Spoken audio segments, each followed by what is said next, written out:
আপনি নাটক করতেন, নাটক করতে করতে হঠাৎ আপনার সিনেমায় আসার কথা কেন মনে হলো?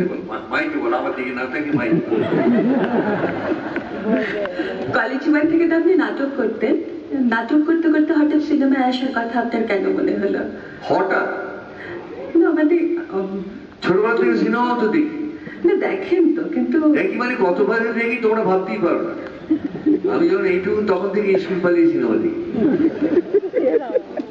আর নাটকও করি, দুটোই আমাদের বাড়িতে খুব চল ছিল। হঠাৎ নয় আমার কাছে কোনোটাই। আমি হঠাৎ খুব ইয়ে হলো, এসে বিরাট স্টার হয়ে গেলাম, ওই জাতের লোকই নয়। আমি খুব ছোটবেলার থেকেই একটাই রাস্তায় চলে আসছি, অন্য রাস্তা জানি না, সেটা অভিনয় করা। আপনি যখন অভিনয় করতে এলেন তখন উত্তম কুমার অভিনয়ের মধ্য গগনে, সবাই চাইতো তাকে অনুকরণ করতে, কিন্তু আপনি উত্তম কুমারের ঘরানার বাইরে বেরিয়ে একটা নতুন ঘরানা তৈরি করলেন। এটা কি করে সম্ভব হলো? অসম্ভবটা কিছু সবাই তো তখন অনুকরণ করতে চাইতেন উত্তম কুমারের। নামগুলো বলো, তারা কেউ আছে? কেউ নেই। যারা যারা উত্তম কুমারের অনুকরণ করতো তারা উত্তম কুমার রথের চাকার তলায় পড়ে কবে পড়ে গেছে।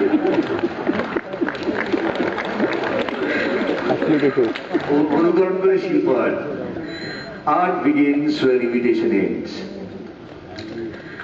আপনার অভিনয় জীবনের দিকে তাকালে দেখা যায় আপনি একদিকে সত্যজিৎ রায়, মৃণাল সেন। না, আসল কথাটা বলবো, আসলে আমার আইডল ছিলেন না উত্তম কুমার, মানে অভিনেতা হিসেবে। আমার অত্যন্ত ঘনিষ্ঠ বন্ধু ছিলেন, অগ্রজী বন্ধু ছিলেন, আমাদের পারিবারিক বন্ধুত্ব প্রায়। কিন্তু আমার অভিনেতা হিসেবে আইডল অন্য লোকেরা ছিলেন।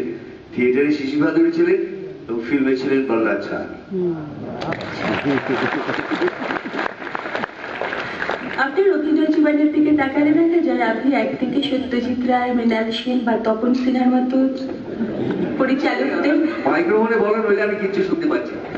আপনার অভিনয় জীবনের দিকে তাকালে দেখা যায় আপনি একদিকে সত্যজিৎ রায়, মৃণাল সেন বা তপন সিনহার ছবিতে কাজ করছেন, সবগুলো বাস্তবধর্মী সিরিয়াস ছবি। এদের ছবিতে কাজ করে পেয়েছেন বিভিন্ন পুরস্কার ও গুণীজনের স্বীকৃতি। এটা একটা সাফল্য। আবার অন্যদিকে কমার্শিয়াল বাংলা ছবিতে অভিনয় করেছেন যেগুলো মূলত বিনোদন ধর্মী, সেখানেও দর্শকদের মন জয় করছেন, ভালোবাসা পাচ্ছেন, এটাও এক ধরনের সাফল্য। কিন্তু কোন সাফল্যটাকে আপনি বেশি গুরুত্ব দেবেন? প্রথম কথা। দ্বিতীয় কথা, সত্যজিৎ রায় কমার্শিয়াল ছবি করতে উনি বিশ্বাস করতেন আর্ট ফিল্মের আর কমার্শিয়াল ফিল্মের এইসব ভাগযোগ। উনি মনে করতেন ছবি একরকমই বিচার হতে পারে, ভালো ছবি কি মন্দ ছবি, আর্ট ছবি আর আর্ট ছবি নয়, এই কথায় তিনি বিশ্বাস করতেন, আমিও করি। তারপরে যাদের নাম বললে তাদের মধ্যেই তো একটা ফ্যান্টাসি রেখে দিয়ে যাচ্ছ তুমি। অর্থাৎ তপন সিংহ একদম তথাকথিত মেইন স্ট্রিমের ডিরেক্টর, একেবারে কোনোদিনই আর্ট ফিল্ম করেনি। সুতরাং আমি যে সময় এসেছি তখন এইসব বিভাজনগুলো তৈরি হয়।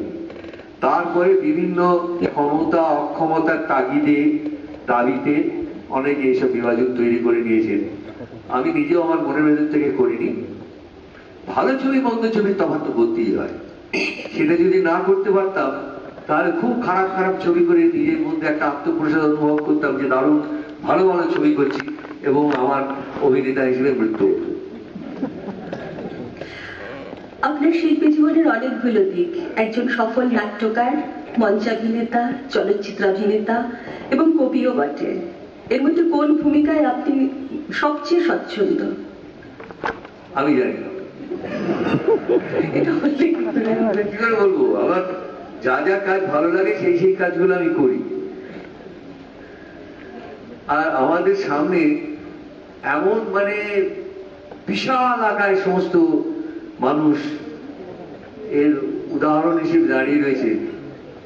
সত্যজিৎ রায় তো বটেই, এমনকি তার থেকেও বড় রবীন্দ্রনাথ ঠাকুর। যে অনেক কিছু কাজ করার মধ্যে কোনটি আমার বেশি প্রিয়, কোনটি আমি বেশি স্বচ্ছন্দ, কোনটি আমি বেশি সফল, ওসব ভাবার সময়। আমার কাজ করার কথা, আমি কাজ করে যাচ্ছি, বিচার অন্য লোকেরা করবে। এলেন মঞ্চে নাটক নাম জীবন। সৌমিত্র চট্টোপাধ্যায় তখন একজন ব্যস্ত অভিনেতা, নাট্যকার, নির্দেশক, পরিচালক সবগুলো দিকই সামলাচ্ছেন। এত ব্যস্ততার মধ্যে হঠাৎ নাটক করার ইচ্ছেটা আবার কেন মনে হলো? সে কি নাট্যশিল্পের প্রতি কোনো দায়বদ্ধতা থেকে? হঠাৎ ওই শব্দটাকে আমি খুব অপছন্দ করি। আমি আজীবনই নাটক করে আসছি। আপনারা হঠাৎ আমাকে দেখতে পেয়েছেন পাবলিক থিয়েটারে, তার আগেও আমি অনবরতী নাটক করতাম। আমি শিশির বাদলের ছাত্র, তিনি আমার গুরু, তার কাছ থেকে আমি নাটকের দীক্ষা পেয়েছি। সুতরাং আমি নাটক হঠাৎ আসিনি, হঠাৎ করিনি। আমার করার কথা ছিল আগে। প্রথম 10 বছর সিনেমার কেরিয়ার সামলাতে আমার সময় গিয়েছে, বড্ডই ব্যস্ততার মধ্যে কাটতো। তারপর দেখলাম আমার নাটক না করলে আমার ভালো লাগছে না, আমার সার্থকতা বোধ করতে পারছি না, সেই জন্য নাটক জোর করে করতে শুরু করলাম। এক্ষণ পত্রিকার সম্পাদনা করেছেন দীর্ঘদিন। এক্ষণের সম্পাদনা বা এক্ষণের সঙ্গে যুক্ত থাকা আপনার শিল্পী জীবনের বাকি দিকগুলোকে কতটা ঋদ্ধ করেছে? কতটা ঋদ্ধ করেছে আপনাকে? তা বলতে পারবো না। এক্ষণ করে তো আর হয়নি। আমি সাহিত্যের ছাত্র, আমি বিএ পাস করেছিলাম বাংলায় অনার্স নিয়ে, বাংলা সাহিত্যে অনার্স নিয়ে। এমএও পড়েছিলাম বাংলা সাহিত্য নিয়ে, পরীক্ষা যদিও দিইনি, পালিয়ে গিয়েছিলাম।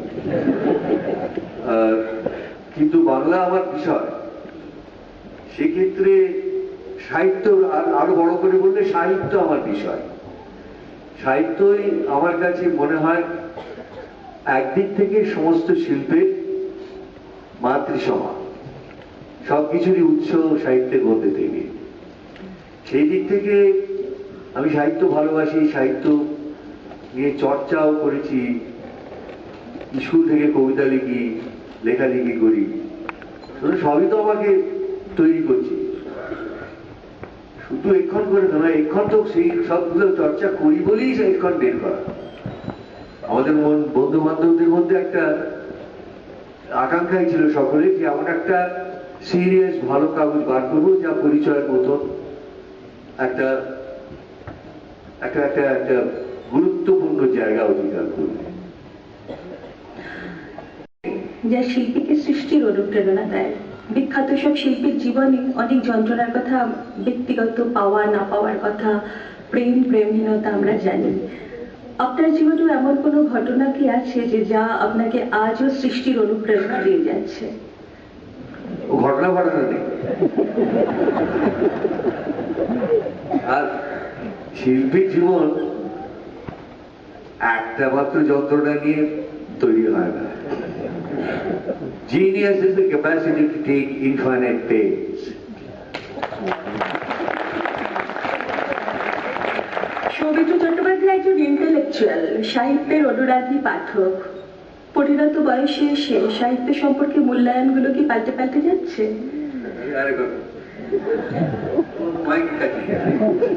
আপনি সাহিত্যের একজন অনুরাগী পাঠক, পরিণত বয়সে এসে সাহিত্য সম্পর্কে মূল্যায়নগুলো কি পাল্টে পাল্টে যাচ্ছে?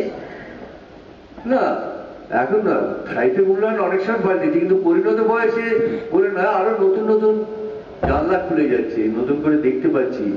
ধরুন এই কথার কথা, প্রত্যেকটি বাঙালি যিনি একদম সব থেকে কাছে সাহিত্যিক, রবীন্দ্রনাথ ঠাকুর, প্রত্যেকটি বাঙালিরই যত বয়স বাড়তে থাকে তাকে নতুন করে বোঝার আলো এসে সেখানে পড়তে থাকে। আর আরে এই জিনিসটা আগে ভেবে দেখিনি যে উনি এই জন্য এইরকম ছিলেন, এই জন্য এরকম করেছিলেন।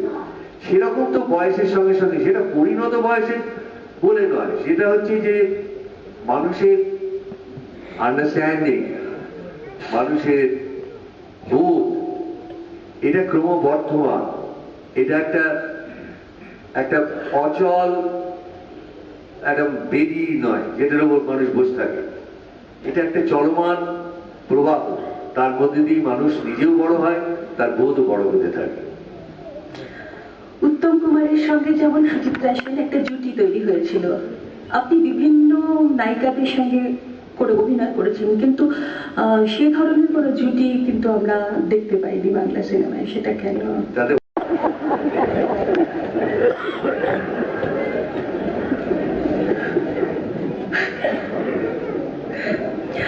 আশির দশকে রবীন্দ্রনাথের 125 বছর পূর্তি উপলক্ষে আপনার সৃজনী প্রতিভার স্বাক্ষর স্ত্রীর পত্র পরিচালনা কলকাতা দূরদর্শনের জন্য। ছবি পরিচালনা করতে আর কেন দেখতে পেলাম না আপনাকে, সেটা কি সময়াভাব? ছবি পরিচালনা করতে আর কেন দেখতে পেলাম না, সেটা কি সময়াভাব? না,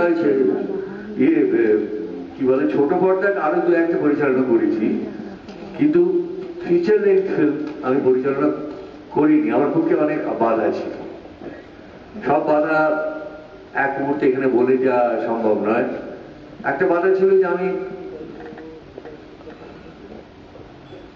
একটা ছবি করতে 6 থেকে 8 মাস একেবারেই অন্য কোনো কাজ না করে কাজ করতে হয় বা হওয়া উচিত। আমি সেইভাবেই যাদের দেখে ছবি করার কথা ভেবেছি তাদের দেখে এটি বুঝতে পেরেছিলাম। সেই 8 মাসের ছুটি আমাকে বাংলা ফিল্ম ইন্ডাস্ট্রি কোনোদিন দেয়নি। বাংলা ফিল্ম ইন্ডাস্ট্রিরও আমাকে ছাড়া অসম্ভব ছিল, আমারও বাংলা ফিল্ম ইন্ডাস্ট্রিকে ছাড়া অসম্ভব ছিল, কেন ডিরেকশন দিয়ে কোনো পয়সা পাওয়া যায় না, আমি কোথায় খাবো এই যদি সম্ভব ছিল না। আর আরেকটা জিনিস বোধ হয়, পাশাপাশি আমি থিয়েটারে কাজ করি বলে, থিয়েটারে নাট্য পরিচালনা করে একটা সমগ্রে রূপ সৃষ্টি করার যে অধিকার অর্জন করেছি, তাই থেকে ওই বাসনাটা অনেকটা মিটে যেত। তাই জন্য আর ছবি করার জন্য অতটা ব্যাকুল হতাম না। আপনাদের কাজের জগতে বিস্তর পার্থক্য। যাদের সঙ্গে কাজ করতেন তারা আজ অনেকেই নেই। নতুন প্রজন্মের সঙ্গে কাজ করতে কি ধরনের অভিজ্ঞতা হয়েছে আপনার? এই মানে কি ধরনের অভিজ্ঞতা হয়েছে এটা বলতে গেলে আমায় খুব ওপর ভাষা বলতে হবে না। এই জন্য বলছি যে এই কথা বলার কোনো মানে হয় না। আজকের ছেলেরা সম্পূর্ণ স্বতন্ত্র পরিবেশে কাজ করছে, তাদের ডিরেক্ট করার মতন কোনো ভালো পরিচালক নেই। আমরা যাদের পেয়েছি তাদের ডিরেক্ট করার মতন ভালো মানে কাহিনী নেই, আখ্যান বস্তু নেই। তাদের শুধু দোষ দিয়ে যে তারা কিছু পারে না, আগেকার লোকেরা খুব ভালো ছিল, আয়নাও বলতে ইচ্ছে করে না। তারা যদি না পেরে থাকে তাহলে তাদের দোষ নয়, এটা কালেক্টিভলি সমস্ত ফিল্ম ইন্ডাস্ট্রি দোষ। নতুন প্রজন্মের প্রতি আপনার পরামর্শ? নতুন প্রজন্মের প্রতি আপনার পরামর্শ?